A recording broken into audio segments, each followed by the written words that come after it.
never know if someone's still gonna walk in even when you're about to shut the door. So I do wait a little bit. It is 6 o'clock, that's when we close.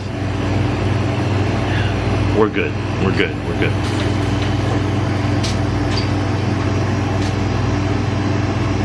Okay, welcome back to my channel, guys. Yeah, there's a lot of people out there that want to get their food products out there, and I know because a lot of them approach our store to get their food products in our store, and some of them do very well, some of them don't do very well, others are not able to because they don't have the proper licensing. So I wanted to cover that aspect of the food business in this video, because I can truly show you the other side on how to get your product into stores similar to this, larger, and then beyond. So if you have a food product, or you're thinking of, you know, getting out your best Christmas cookie recipe out, or your cookies into a store, this video should be of value. Before anyone chews me out and tells me there's so much more to this, this is just, you know, a quick little thing. Oh my God. So before anyone gets on me about how there's so much more to this, this is just the general, barely scratching the surface, I understand that. This is just a general guide to help you get your product into stores rather than selling it on Facebook Marketplace. Think of it as the other side of the coin, where the owner is telling you what works on them to get your food in the store. It's not going to be all comprehensive. Maybe one day we can do a video like that if you'd like. But I think this will give you a general idea on how to get your food into dollars from a store. So I wanted to show you guys two small food businesses that have really succeeded in our store. And these are just two examples. I don't know if you're doing something similar, but one is your regular kettle corn. Everybody loves this. It's a high profit margin item, and it does very, very well around the holidays, at flea markets, at fundraisers. You name it, this product is a staple everywhere. It does very, very well. And then on the other side of things, you have dates rolled in nuts. So date balls, date rolls, whatever you want to call it. This does very well based on the packaging. It is a very expensive item for what it is, but people pick it up because it's different. Nobody's really doing it, and it does good numbers in our store, and they're in multiple stores around our area, simply starting from, you know, a commercial kitchen. So keep that in mind. Like, there's many ideas that people don't normally use. This is very popular. You've seen this everywhere. These are not as popular. I only know one person doing this in this entire city of 250,000 people. So if you know, go to bigger cities, I'm sure you'll see them, but not as many people are doing this. A lot of people are doing cookies and baking mixes and things like that, but try to be different to really stand out. That's the only way. That's my main tip. If you can find a way to be different, the owners of the businesses will want you, the customers will buy you, and then when the customers do buy your product, guess what? The owners want you in the store because it makes them money. If you can find a way to make the owner money, you'll be kept on the shelves forever. So, aside from having a very different niche item that you don't see anywhere around your city, there is going to be health precautions and licensing that you will need, even if you're just making one or two items. So let's say you're just making guacamole or a spread or jams. You will still need to be in a certified kitchen space. Now, you won't need ovens or anything for something like that, but what I suggest you do is go to a new restaurant or a new store and try to rent out their kitchen on the off hours. So for example, you may have to work early in the morning or very late at night when they're closed, but the new businesses are looking for help paying their rent, so they'll be giving you the best prices to rent out their kitchen.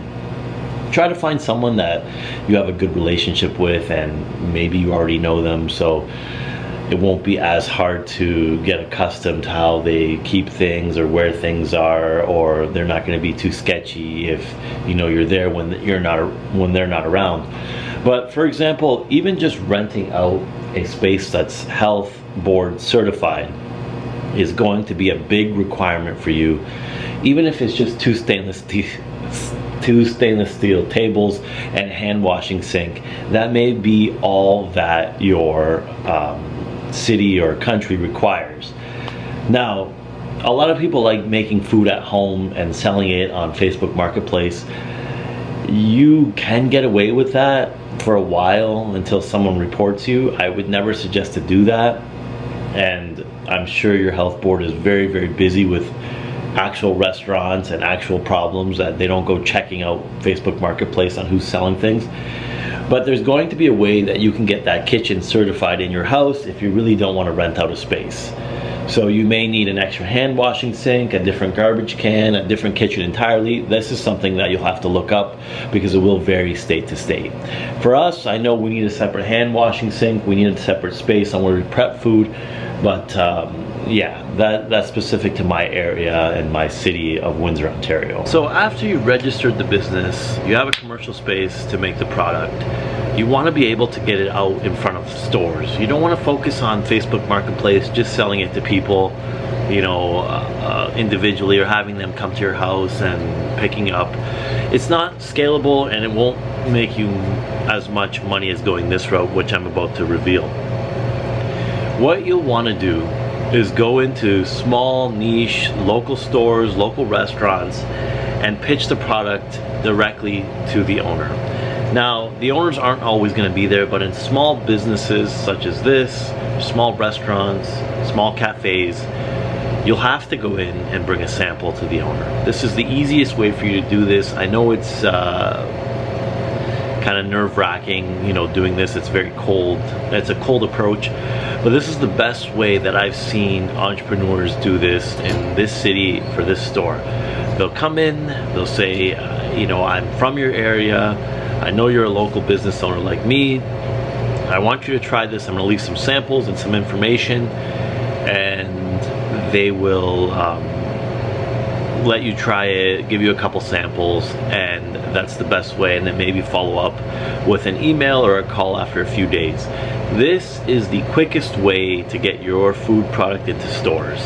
Now, you will still need proper labeling, you will need best buy dates, you will need invoicing. You're gonna wanna come up with something that makes it look like you are professional. Don't just come in with a box with some food and be like, try this, okay? No one's gonna take that seriously.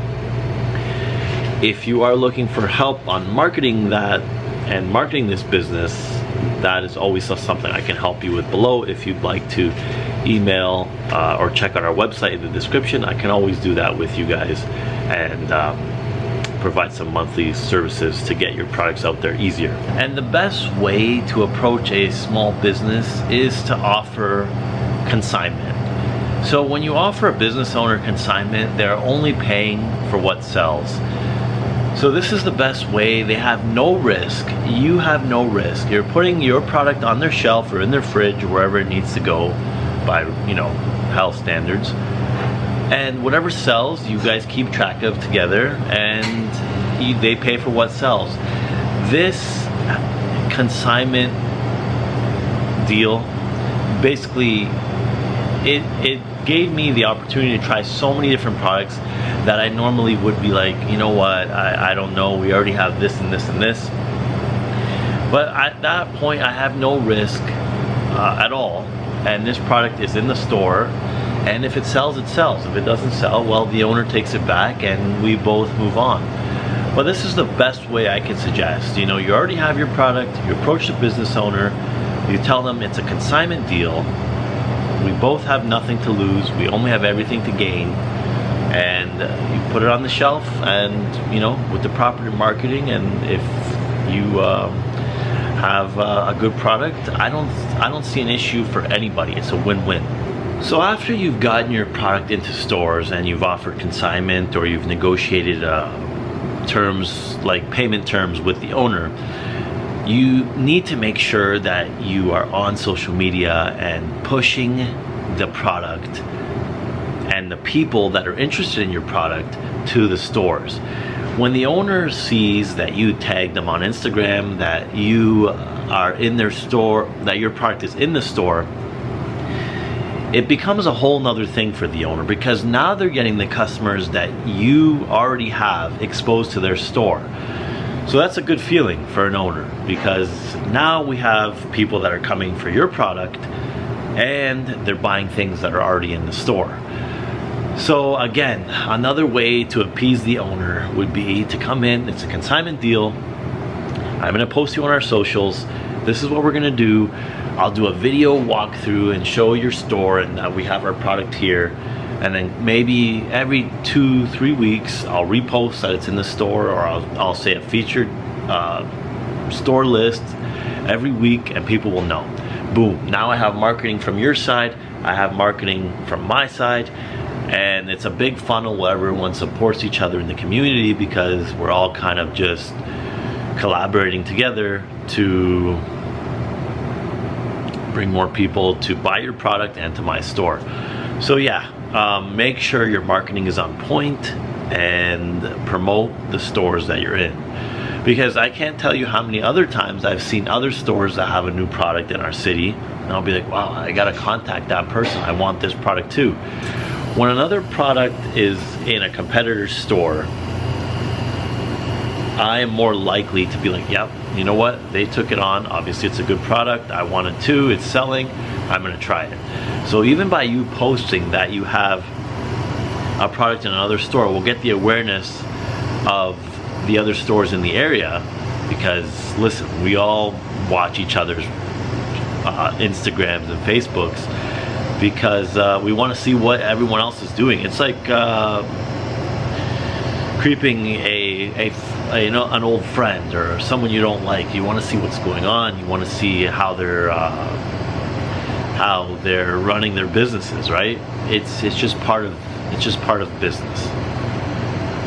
I feel like I'm not elaborating this well today, but I feel like I'm not communicating this well. Just make sure you're posting and marketing your business, okay? And tag everybody. Just tag everybody. I think this gave you a general idea on getting your food into stores. Just be aware that, you know, you're going to need to be certified, you're going to need to market it correctly, and you're going to need to sample it out. And eventually, when you get enough stores, you're going to realize there's certain stores that are not really worth going to and not really worth having your item because it's too far or they're not selling enough. So you'll get a compiled list of the best stores, and you'll be able to pick and choose who you actually want to sell with, who you want to deal with, and who's bringing you in the most money for the least amount of time and effort. Have a good night. Thank you.